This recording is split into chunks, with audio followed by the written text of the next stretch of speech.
সুপ্রিয় দর্শক, বাংলাদেশ টেলিভিশনের নিয়মিত আয়োজন ফ্যাসিবাদের দিনলিপি অনুষ্ঠানে আপনাদের সবাইকে স্বাগত জানাচ্ছি। আপনাদের সঙ্গে আছে আমি সাঈদ খান। আলোচনার জন্য আমার সঙ্গে আছেন জগন্নাথ বিশ্ববিদ্যালয়ের সহযোগী অধ্যাপক ডক্টর মেজবাউল আজম সওদাগর, সঙ্গে আছেন লেখক ও অনলাইন অ্যাক্টিভিস্ট হুমায়ুন কবির। শাসকরা যখন জনগণের মৌলিক অধিকার কেড়ে নেয় তখনই ঘটে গণবিপ্লব। 69, 90 এবং 24-এর অভ্যুত্থান তাই বলে। জার্মানির হিটলার, ইতালির মুসোলিনি, জাপানের হিদেকি তোজো, স্পেনের ফ্রান্সিসকো ফ্রাঙ্কো এবং বাংলাদেশের শেখ মুজিব এবং হাসিনা তার প্রকৃষ্ট উদাহরণ। মানবজাতির ক্যালেন্ডারের পাতাকে রক্তাক্ত করা দেশ বিদেশের এই শাসকরা জেনে গেছে অত্যাচারের ফলাফল কী হয়। গবেষণামূলক এই অনুষ্ঠানের মাধ্যমে গত সরকারের যাবতীয় স্বৈরাচারী ও ফ্যাসিবাদী নীতির ধরনকে আমরা চিহ্নিত করবার চেষ্টা করছি, খুঁজে বের করবার চেষ্টা করছি নাগরিক অধিকার নিশ্চিতের পথ, যাতে ভবিষ্যতে আর কোনো শাসক নাগরিক স্বাধীনতাকে লঙ্ঘনের সাহস না পায়। দর্শক, আজ 26 জানুয়ারি 2026। শেখ হাসিনার শাসনামলের গত 15 বছরে শুধুমাত্র এই দিনটিতে কি কি ঘটেছিল অতিথিদের সঙ্গে আলোচনার আগে বিভিন্ন গণমাধ্যম থেকে সংগৃহীত কিছু সংবাদের শিরোনাম দেখে আসি। 2009 রাষ্ট্রপতির বিরুদ্ধে সংবিধান লঙ্ঘনের অভিযোগ বিএনপির। 2011 বিরোধী দলের অনুপস্থিতিতে আরেকটি অধিবেশন সংসদে। 2012 সেনা নয় গণ অভ্যুত্থানে সরকারের পতন হবে ফখরুল। 2013 সংকট নিরসনের একমাত্র পথ তত্ত্বাবধায়ক সরকার। 2015 রামপুরায় বন্দুকযুদ্ধ, নিহত 2 জন গাড়ি চালক। 2016 খালেদার বাড়ির গেটে সাঁটানো হয়েছে আদালতের সমন। 2017 ট্রেনের চলা থামা যেন রাজনৈতিক সিদ্ধান্ত। 2018 জাবেদ পাটোয়ারি পুলিশের নতুন মহাপরিদর্শক। 2021 351 কোটি টাকা লোপাট, পিকে হালদার সহ 33 জনের বিরুদ্ধে মামলা। দর্শক, শিরোনামগুলো দেখলাম, এবার শুনবো আলোচনা। প্রথমে যাচ্ছি প্রফেসর মেজবাউল আজম, আপনাকে দিয়ে আলোচনা শুরু করতে চাই। 2011 সালের একটি সংবাদের শিরোনামে দেখলাম বিরোধী দলের অনুপস্থিতিতে আরেকটি অধিবেশন সংসদে। আমরা এরকম অনেক দেখেছি, ইনফ্যাক্ট বিরোধী দল মুক্ত সংসদও দেখেছি। বিরোধী দলের বেঞ্চে বসা ছিল, বিরোধী দলের চেয়ারগুলোতে বসে তারা সরকারের মন্ত্রী হয়েছে, সব ক্ষমতাসীন দলের অংশ হয়েছে। হ্যাঁ, এটি দেখেছি। রাষ্ট্রবিজ্ঞান কি বলে এই সংসদগুলোকে, এই পার্লামেন্টকে ডেমোক্রেটিক পার্লামেন্ট বা এফেক্টিভ পার্লামেন্ট বলা যায় কিনা? ফ্যাসিবাদী আমলে কোনো পার্লামেন্ট থাকবে এটা তো আসলে চিন্তার বাইরে। কিন্তু 2011 সালে, তারা তখন 2009 নির্বাচনের পরে, 9 নির্বাচনের পরে যে পার্লামেন্ট হয়েছিল, মূলত ফ্যাসিবাদী যে শাসন প্রতিষ্ঠিত হয়েছিল তার নীল নকশাটা কিন্তু 9 নির্বাচনের আগেই তৈরি করা হয়েছিল। আপনি জানেন, ইমার্জেন্সির সময়, 11-এর সময় তখনই কিন্তু তৈরি করা হয়েছিল। তো তৎপরবর্তী যা কিছু হয়েছে সব কিছু হয়েছে ফ্যাসিবাদী শাসনকে এখানে শক্ত ভিত্তি গড়ে তোলার পরিকল্পনার অংশ। ধীরে ধীরে ধীরে ধীরে সব কিছুকে, বিরোধী দলকে, তারপর অন্যান্য শক্তিগুলোকে, অন্যান্য প্রেশার গ্রুপগুলোকে, সিভিল সোসাইটিকে, মিডিয়াকে একটা একটা করে ফিল্টার আউট করা হয়েছে। হয়ে হয়ে একক আধিপত্যবাদী একটি সরকার ব্যবস্থা তৈরি করা হয়েছে। সুতরাং এটার শেকড়টা অনেক গভীরে। এই গভীর শেকড়ের পিছনে যে যারা পুষ্টি দিয়েছিল, পানি দিয়েছিল, সার দিয়েছিল, এখানে দেশি বিদেশি অনেক ধরনের ষড়যন্ত্র, অনেক ধরনের শক্তি সেখানে কাজ করেছিল। সুতরাং পার্লামেন্টটা এখানে খুবই একটা গৌণ একটা ব্যাপার। এবং আপনি খেয়াল করলে আপনি দেখবেন যে অনেকেই তখন কিন্তু বুঝতে পেরেছিল যে বাংলাদেশ আস্তে আস্তে কোন শাসন ব্যবস্থার দিকে যাচ্ছে। রেজিমেন্টেড, হ্যাঁ, অনেকেই বুঝতে পেরেছিল, অনেকেই তখনও বুঝতে পারেনি। ইভেন অনেক পলিটিক্যাল পার্টিও বুঝতে পারেনি। ইনফ্যাক্ট মেজবাউল আজম সওদাগর, আমি যদি বলি, এটা কি বোঝা যায়? মানে যারা একেবারে হাইলি একাডেমিশিয়ান না বা হাইলি একাডেমিক স্কিলড না, তারা কি করে, তাদের পক্ষে আসলে এটা বোঝা সম্ভব না। মানে আমরা জনগণ হিসেবে তো তাদের বোঝা উচিত, নাগরিক হিসেবে তো তাদেরকে বুঝতে হবে যে মানে what is going to happen, what is next. হ্যাঁ, এটা বুঝতে হবে। এই রোলটাই হচ্ছে প্লে করে হচ্ছে আপনার মিডিয়া এবং সিভিল সোসাইটি। আপনি যেটা বললেন যে ভেতরের জিনিসগুলো বাইরে প্রকাশ করা এবং সেগুলো মানুষকে চিন্তার অবারিত সুযোগ করে দেওয়া। লাস্ট রিজিমে আমরা তো দেখেছি যে গণমাধ্যমও ছিল, সিভিল সোসাইটিও ছিল, বা প্রেশার গ্রুপ হিসেবেও তো একটি গ্রুপ ছিল। তারা কেন এটি এস্টাবলিশ করতে পারেনি, বা তারা স্টাবলিশ করতে পারলেন না কেন? গণমাধ্যম তো ফ্যাসিবাদের অংশ হয়ে গিয়েছিল, মানে প্রচার মাধ্যম হয়ে প্রচার মাধ্যম হয়ে গেছে, ফ্যাসিবাদের প্রচার মাধ্যম। আপনি দেখেছেন না কত বড় বড় ছবি দিয়েছিল, শুভ জন্মদিন মাননীয় প্রধানমন্ত্রী কিভাবে দিয়েছিল, আপনি দেখেন। আপনার বিকল্প আপনার বিকল্প আপনি, বিকল্প নাই শব্দটা আমি এর আগে কখনো শুনিনি মানে আমার লাইফে, যে সব কিছুরই একটা না একটা বিকল্প আছে। কিন্তু এইখানে এই ফ্যাসিবাদী শাসনে আসার পর আমরা শুনতেছি একজন প্রধানমন্ত্রী, বিকল্প কিছু নাই। আমরা জানি ধর্মীয় ব্যাখ্যা অনুযায়ী সৃষ্টিকর্তার বিকল্প কিছু নাই। হ্যাঁ, কিছু নাই, সেটা তো একটা একেবারে অল্টারনেটিভ তিনি তৈরি করেছেন। হ্যাঁ, সেটা তো একেবারে আমাদের আলোচনার বাইরে, ওটা নিয়ে আমরা কোনো কথা বলি না। কিন্তু এই পৃথিবীতে কোনো কিছুর বিকল্প নেই, এই কথাটা আমরা ভালোভাবে শুনি নেই। এই ফ্যাসিবাদী সময়ে এসে আমরা শুনেছি একজন প্রধানমন্ত্রী তিনি দেশ শাসন করতেছেন তার মতো করে, সবাইকে দমন পীড়ন করে, আর সবাই সেটাকে বলছে যে বিকল্প নাই। এই যে ন্যারেটিভটা তৈরি করা আছে, এটা কিন্তু মানুষের মনস্তাত্ত্বিক গঠনটা ওইভাবে তৈরি করে দেওয়া আছে। মনস্তাত্ত্বিক গঠনটা তৈরি করার জন্য অনেকগুলো এলিমেন্টকে তারা নিয়ে এসেছিল। তারা নিয়ে এসেছিল বাঙালি জাতীয়তাবাদ, তারা নিয়ে এসেছিল ধর্ম নিরপেক্ষতাবাদ, এই দুইটার নাম করে এখানে হিন্দুত্ববাদী এজেন্ডাটা নিয়ে আসা হয়েছে।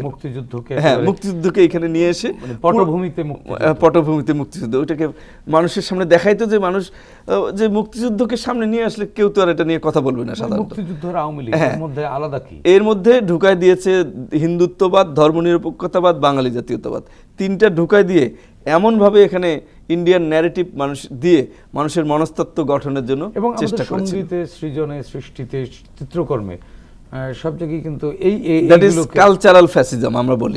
ফ্যাসিজম কিন্তু এস্টাবলিশ হয় কালচারের হাত ধরে। এবং আপনি দেখেন আমার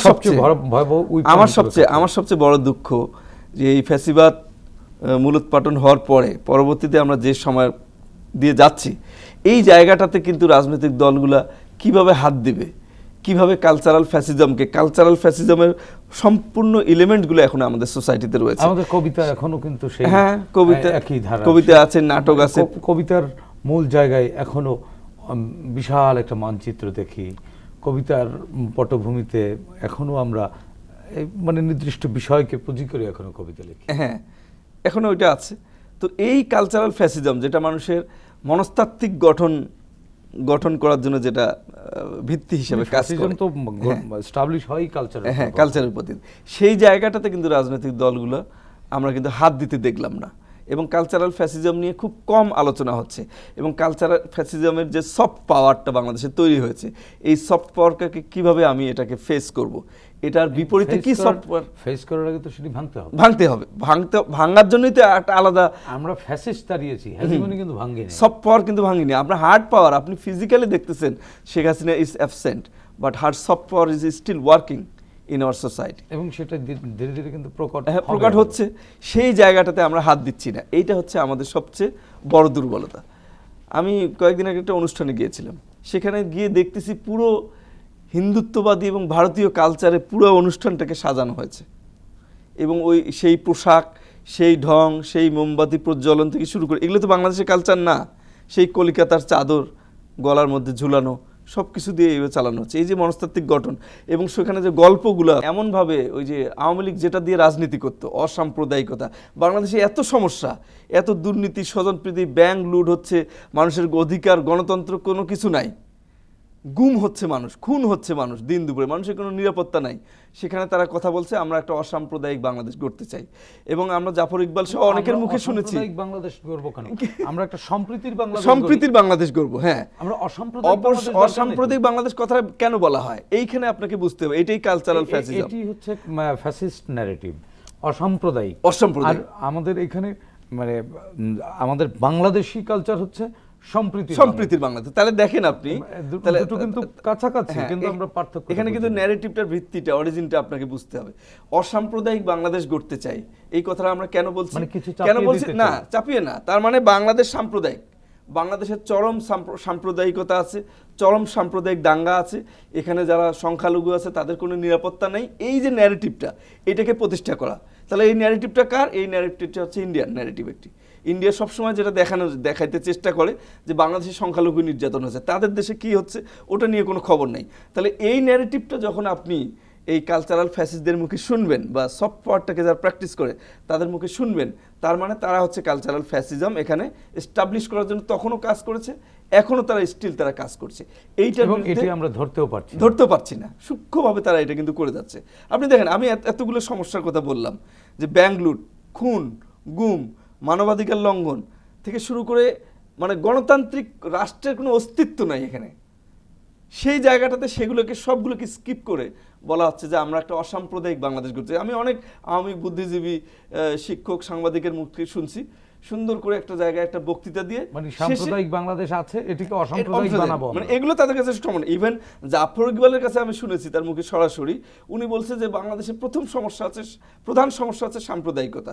এটা যদি আমরা ঠিক করি তাহলে নাকি অন্য সব কিছু ঠিক হয়ে যাবে। মানে ওনার কাছে খুন, তারপরে আপনার গুম খুন থেকে শুরু করে ব্যাংক লুট, তারপরে গণতান্ত্রিক অধিকার, ভোট ডাকাতি, এগুলো কোনো কিছুকে কোনো সমস্যা মনে হয়নি। সমস্যা হচ্ছে সাম্প্রদায়িকতা। অথচ বাংলাদেশে কোনো সাম্প্রদায়িক দাঙ্গা হয় না, যেটা হয় যে পলিটিক্যাল কনফ্লিক্ট। আমাদের তো হাজার বছরের যে ঐতিহ্য সেটি হচ্ছে সম্প্রীতির ঐতিহ্য। হ্যাঁ, সম্প্রীতির ঐতিহ্য। মানে আপনি বলেন যে আমরা একটা সম্প্রীতির বাংলাদেশ, পূজা আর ঈদ, এটা তো সবাই মিলে। সম্প্রীতিকে তো খালি দুইটা ধর্মের মধ্যে দেখলে হবে না। ধর্মীয় উৎসবের মধ্যে তো সম্প্রীতি সীমাবদ্ধ না, না নিত্যকার জীবনেই তো সম্প্রীতি। আমাদের নিজেদের মধ্যেও তো সম্প্রীতি দরকার, পলিটিক্যাল পার্টিগুলোর মধ্যে সম্প্রীতি দরকার, প্রত্যেকটা সেক্টরে তো সম্প্রীতি দরকার। সামাজিক সম্প্রীতি কি মিউচুয়াল একটা আন্ডারস্ট্যান্ডিং দরকার। তো আমরা সেই জায়গায় না গিয়ে আমরা ওই জায়গায় যাচ্ছি। হ্যাঁ, তাহলে দেখেন সূক্ষ্ম বুদ্ধিটা কোথায় দেখেন। মানে ইন্ডিয়ান যে ন্যারেটিভটা ওইটা এখানে এস্টাবলিশ করার চেষ্টা, এবং এটার উদ্দেশ্য হচ্ছে ফ্যাসিবাদী শাসনকে এখানে এস্টাবলিশ করা, এটাকে শক্তিশালী। তাদের কাছে ছিল যে বাংলাদেশের প্রধান সমস্যা হচ্ছে সাম্প্রদায়িক, এবং এই সাম্প্রদায়িক সমস্যার সমাধানের জন্য একমাত্র আওয়ামী লীগ হচ্ছে ফিট, আর ইন্ডিয়ান ন্যারেটিভ বিকল্প নেই, শেখ হাসিনার আর কোনো বিকল্প নেই। এটা ছিল তাদের আলটিমেট গোল। বর্তমান রাজনৈতিক বাস্তবতায় তো একই ধরনের দৃশ্য কি দেখেন? যে ইনভেস্টিগেশনগুলো হয়েছে বাংলাদেশে, যে হিন্দু মুসলিম যেগুলো সমস্যা হয়েছিল এই জাতীয় প্রত্যেকটা ইনভেস্টিগেশনে ম্যাক্সিমাম আপনি দেখবেন আওয়ামী লীগের লোকজন জড়িত। 1, 2 নাম্বার, প্রত্যেকটাই হয়েছে পলিটিক্যাল কারণে, সাম্প্রদায়িক কারণে হয়নি। কিছু কিছু যে দুই একটা হয়েছে সেটাতে আওয়ামী লীগের সম্পৃক্ততা আমরা পেয়েছি, মানে নানান রকমের পলিটিক্যাল হুইসপারিং ছিল। এবং আওয়ামী লীগের বাইরে যাদের এই সরকারের আমলে, আমি বলছি ইউনিট সরকারের আমলে, আওয়ামী লীগের বাইরে যাদের সম্পৃক্ততা এখানে পাওয়া গেছে, প্রত্যেকটা কিন্তু ইনভেস্টিগেটেড এবং প্রত্যেকটা কিন্তু এটা উন্মোচিত হয়েছে কারা জড়িত, এবং তাদের বিচার কিন্তু প্রক্রিয়াধীন আছে। এই যে বিচারটা প্রক্রিয়াধীন আছে, এইটাই তো হচ্ছে রাষ্ট্রের সফলতা। ইন্ডিয়া তো বিচারও হয় না, মামলাও হয় না, কিছুই হয় না, কারো কোনো কথা বলার ওখানে রাইট নেই। তাহলে আপনি দেখবেন যে রাষ্ট্র এটাকে প্রশ্রয় দিচ্ছে নাকি রাষ্ট্র এটার বিচার করছে। হ্যাঁ, এবং একই কাজ কিন্তু অনলাইন অফলাইন নানান প্ল্যাটফর্মে এখনো হচ্ছে। এটি আমরা ডিবাঙ্ক করার চেষ্টা করি না। একটু শেষ করে দিই, ডিবাঙ্ক করার চেষ্টা করি না, কারণটা কি? আমরা কি চিহ্নিত করতে ব্যর্থ হচ্ছি? চিহ্নিত করতে ব্যর্থ হচ্ছি না, চিহ্নিত আমি বলছি যে আমরা চিনি না। হ্যাঁ, চিনি না। আমি বলছি যে আপনি যেমন আগেরটা বললেন যে আগেরটার সাথে এখনকারটার সম্পর্কটা, পার্থক্যটা হচ্ছে আগেরটার সাথে এখনকার, মানে হাসিনা আমলের সাথে এখনকার পার্থক্যটা হচ্ছে প্রত্যেকটা আইডেন্টিফাইড হচ্ছে, ইনভেস্টিগেটেড হচ্ছে, প্রত্যেকটার বিচার হচ্ছে গণহারে, এবং ওটার একটা আলাদা বৈশিষ্ট্য ছিল। কোনো জায়গায় যদি একটা হিন্দু মুসলিম কোনো সমস্যা দেখানো যাইতো, তাহলে সবচেয়ে বড় সুবিধাটা ছিল ওই এলাকায় বিএনপি এবং জামাতের যে যত নেতাকর্মী তাদের উপর অটো আসামি হয়ে গেল, নির্যাতন, নিপীড়ন, এবং এটা খুব ইজি হয়ে গেল তাদের জন্য, এবং পলিটিক্যাল যে অবজেক্টিভ সেটা অ্যাচিভ করাটা খুব সহজ হয়ে গেল। আমরা যদি এই ন্যারেটিভ এখনই ভাঙতে না পারি, ভবিষ্যতেও তো এরকম দেখা যাবে কারোর বিকল্প। আমি এই জায়গাটাতে একটু হতাশ এই কারণে যে পলিটিক্যাল পার্টিগুলো কিন্তু এই জায়গাটাতে একেবারেই মনোনিবেশ করেনি। তারা ক্ষমতা কেন্দ্রিক এবং ভোট কেন্দ্রিক যুদ্ধে চলে গেছে। কিন্তু আমরা যে বলছি যে ফ্যাসিবাদকে আবার আসতে দিব না আমরা, এর খালি ফ্যাসিবাদ হয়তো আওয়ামী লীগ হয়ে আসবে না, অন্য কেউ হয়ে আসতে পারে, নামেও তো আসতে পারে। কেন আসতে পারে? কারণ ফ্যাসিবাদের যার নামে আসবে বিপদটা তো তারই হবে। এবং ফ্যাসিবাদের সফট পাওয়ারগুলো কিন্তু আছে, স্টিল ওয়ার্কিং সফট পাওয়ারগুলো, এখনো তারা ওই ন্যারেটিভ নিয়ে এখনো কথা বলছে। আমরা এটা মুখ বুঝে সহ্য করে যাচ্ছি। ফ্যাসিবাদের খালি হার্ড পাওয়ার নিয়ে আপনি ব্যস্ত ছিলেন, ফ্যাসিবাদের সফট পাওয়ারকে ডিবাঙ্ক করার জন্য আপনার কোনো কর্মসূচি, ফ্যাসিবাদের ব্রিডিং ফার্ম আমরা ভাঙতে পারিনি, এটা আছে। হুমায়ুন কবির, আপনি অ্যাক্টিভিস্ট, অনলাইন অফলাইন নানানভাবে আপনি অ্যাক্টিভিজম করে থাকেন, কথা বলে থাকেন। ইনফ্যাক্ট এই কথা বলবার কারণেই কথাই আপনাকে মানে গুম করে ফেলেছিল, কথা বলবার কারণে, লিখবার কারণে। আমরা আজকে আলোচনা করলাম যে জিনিসটি মেজবাউল আজম সওদাগর বললেন, যে কালচারাল হ্যাজিমনি, যেটি কালচারাল ফ্যাসিজম, যেটি সফট পাওয়ার। আপনি কিন্তু ওই জায়গাটিতে কাজ করেন, কথা বলেন, সেটি ভাঙতে এখনো পারলেন না কেন? আপনি কি নিজেকে ব্যর্থ মনে হয় যে আমরা পারলাম না, এরকম কিছু মনে হয়? আমরা সমস্যাগুলো তুলে ধরি, আমরা লেখি যে এইখানে এই সমস্যা আছে, এটা ইমপ্লিমেন্টেশন করার জন্য ক্ষমতার দরকার, রাষ্ট্র ক্ষমতার দরকার, যেটা আমাদের নাই। আমরা শুধু বলে যাই। এখন যারা ক্ষমতায় আছেন বা যারা রাজনীতির সাথে সরাসরি জড়িত, যারা পরবর্তীতে ক্ষমতায় আসবেন বা এখন ক্ষমতায় আছেন, তারা এই দিকটায় নজর দেন না। তারা না, হুমায়ুন ভাই, এইখানে আমি একটু বিরোধিতা করি। কালচারাল অ্যাক্টিভিস্ট যারা, তাদের কিন্তু এই কালচারাল যে মানে থিম বা কালচারাল থিঙ্কিং, এটার জন্য পাওয়ার অনেক বেশি ইম্পর্টেন্ট না। এরা সোসাইটিতে নানানভাবে প্রভাব বিস্তার করতে পারে। আপনি তো সেই জায়গাটিতে কাজ করেন। কিন্তু আমরা আমাদের যে বিষয়টা, আমরা কালচারালের বিষয় একটা দিক নিয়ে আমরা করি, যেমন লেখালেখি করি, আমরা সমস্যাগুলো তুলে ধরি। রাষ্ট্র ক্ষমতার থেকে এখনো আমরা ওই থেকে বের হতে পারি নাই। এটা শুধু রাষ্ট্র না, রাজনৈতিক দল থেকেও বের হতে পারি নাই। এবং আমাদের সমাজ সংস্কৃতিতেও একই অবস্থা। হাজার বছরের ঐতিহ্য, হিন্দু মুসলিম, আমরা কখনো আমি যে এলাকায় বড় হয়েছি সেখানে হিন্দু মুসলিমের ছিল, রেশিও ছিল 60-40, কিন্তু আমরা কখনো মনে করি না যে কে হিন্দু কে, মানে হিন্দুর ঘামের গন্ধ আলাদা, মুসলিমের ঘামের গন্ধ আলাদা, একেবারেই না। বরঞ্চ ওদের পূজায় আমাদের সক্রিয় অংশগ্রহণ ছিল, আমাদের ঈদ অন্যান্য অনুষ্ঠানে ওদের সক্রিয়তা ছিল এবং এটা স্বতঃস্ফূর্ত ছিল। 2012 সালের একটি খবর, সেনা নয় গণ অভ্যুত্থানেই সরকারের পতন হবে, মির্জা ফখরুল ইসলাম আলমগীর একথা বলেছিলেন 2012 সালে। কার্যত তাই দেখলাম, সেটি হলো। এখানেই রাজনীতি। একজন রাজনীতিবিদ খুব তৃণমূল থেকে এরা রাজনীতি করে আসছেন। মির্জা ফখরুল, সে এক সময় লেফটিস্ট ছিলেন, প্রগতিশীল রাজনীতিবিদ থেকে শুরু করে আস্তে আস্তে এখানে আসছেন। এখন বাংলাদেশি জাতীয়তাবাদের অন্যতম প্রবক্তাও সে ধারণ করতেছেন। এবং এনারা এমনি এমনি আসে নাই, এরা পরিস্থিতি বোঝেন যে এই ফ্যাসিজম কিভাবে পরিবর্তন হবে। ফ্যাসিজম কখনো সামরিক শক্তিতে, বন্দুকের শক্তিতে তারা টিকে থাকে, কিন্তু তাদের পরিবর্তন হয়, তাদের ধ্বংস হয় জনগণের গণ আন্দোলনে। এবং সেটা একজন রাজনীতিবিদ, একজন নেতা হিসাবে আমাদের মির্জা ফখরুল ইসলাম আলমগীর স্যার যেটা বুঝেছেন, সেটা আমরা অনেকেই বুঝতে পারি নাই। তারা 41-এর প্ল্যান করে রাখছে যে এরকমই হবে, কিন্তু আমরা বা উনি জানতেন। আমি ওনার এই বক্তব্যের রেশ ধরে ভবিষ্যৎকে দেখতে চাই। ভবিষ্যৎ আমরা কিন্তু এখনো ফ্যাসিজমের থেকে বের হতে পারিনি। একটা উদাহরণ, একটা উদাহরণ আপনাকে আমি দেই। অন্তর্বর্তীকালীন সরকার, তাদের মধ্যে আমি কিন্তু হ্যাঁ পক্ষে বলবো, হ্যাঁ পক্ষে আমি, কিন্তু আমাকে যদি হ্যাঁ চাপিয়ে দেওয়া হয় সেটা কিন্তু ফ্যাসিজম। হ্যাঁ আমাকে চাপিয়ে দিতে পারবে না, আমাকে বলতে হবে যে দুটো অপশন আছে, একটার এইটা দিক একটা দিক, হ্যাঁ আপনি বেছে নেবেন কি। কিন্তু এখানে সরকার প্রধান থেকে শুরু করে সব তাদের উপদেষ্টা, না, এটা সরকার তো এর আগে যতগুলো গণভোট হয়েছে সরকারের পক্ষ থেকে কিন্তু এভাবেই পরিচালনা করা হয়েছে। আগে কোনো তত্ত্বাবধায়ক সরকারের কিছু না, আগে কোনো অন্তর্বর্তীকালীন সরকার বা তত্ত্বাবধায়ক সরকার হ্যাঁ না ভোট করে না। এইবারের হ্যাঁ না ভোটটা হয়েছে উত্তর কোরিয়ার মতন, একজন নেতা, একটা মার্কা, এবং সবাইকে ভোট দিতে হবে। এখানে সবাইকে হ্যাঁ করতে হবে এই, এবং হ্যাঁ না করলে কত কি ক্ষতি হবে। হ্যাঁ না করলে তো আপনার অভ্যুত্থানই থাকে না। থাকে না, না আমি কিন্তু এটাই বলছি। যদি আপনি ভোট না দেন তাহলে আপনার অভ্যুত্থানই আমি কিন্তু বলছি প্রধানমন্ত্রী হয়ে যায়। আমি বলছি আমি হ্যাঁ পক্ষে, কিন্তু আমাকে চাপিয়ে দেওয়া যাবে না যে হ্যাঁ দিতে। আমরা একটু একজন একাডেমিশিয়ান আছেন, উনি ভালো বলবেন। উনি যেহেতু রাষ্ট্রবিজ্ঞানেরই মানুষ, অধ্যাপক মেজবাহুল আজম সদর, আপনার কাছ থেকে একাডেমিক হ্যাঁ এবং ন্যায়ের ব্যাপারটা একটু একাডেমিক্যালি একটু বলতে চাই আর কি। হ্যাঁ এবং ন্যায়ের ব্যাপারটা কেন আসলো আমাদের এখানে? ইতিপূর্বে যত গণভোট হয়েছে, প্রত্যেকটা গণভোটের আগে কিন্তু সরকার একটা এজেন্ডা ঠিক করে। এজেন্ডা ঠিক করে সরকারের ওখানে কিন্তু একটা চাওয়ার কিছু থাকে যে আমরা কোন দিকে যাচ্ছি। আচ্ছা, চাওয়ার থাকে, সেইটার জন্য গভর্নমেন্ট সিদ্ধান্তটা আসলে নিতে পারে না। সেটার জন্য লেজিটিমেসি দরকার হয়, বৈধতা দরকার হয়। জনগণের এই বৈধতার জন্য জনগণের কাছে ছেড়ে দেওয়া হয় যে আপনারা একটু এটা বলেন। Clarify এখানে করে হ্যাঁ এখানে দুইটা বিষয় থাকে, একটা হচ্ছে একটার বিকল্প আর একটা সমপরিমাণ গুরুত্ব দুইটারই। যেমন ধরেন জনগণকে জিজ্ঞাসা করা হলো আপনারা কি পার্লামেন্টারি ফর্মস অফ গভর্নমেন্ট চান নাকি আমরা প্রেসিডেন্সিয়াল ফর্মস অফ গভর্নমেন্ট চান, দুইটারে কিন্তু ভালো দিক মন্দ দিক দুটোই আছে। এইটা কিন্তু হচ্ছে জনগণকে ছেড়ে দেওয়ার মতো একটা বিষয়। কিন্তু তারপরে এখানে যারা সরকারে আসে তাদের একটা চয়েস থাকে যে তারা কি চায়, কোনটা চায়, খুবই থাকাটা স্বাভাবিক এবং সেটা তারা বলতেই পারে, এটা একটা বিষয়। কিন্তু এখানে দেখেন প্রেসিডেন্সিয়াল চায় না গভর্নমেন্ট না প্রধান পার্লামেন্টারি ফর্মস অফ গভর্নমেন্ট চায়, দুইটা কিন্তু একই ধরনের মেরিট ডিমেরিট জনগণ চিন্তা ভাবনা করে একটা সিদ্ধান্ত দিবে।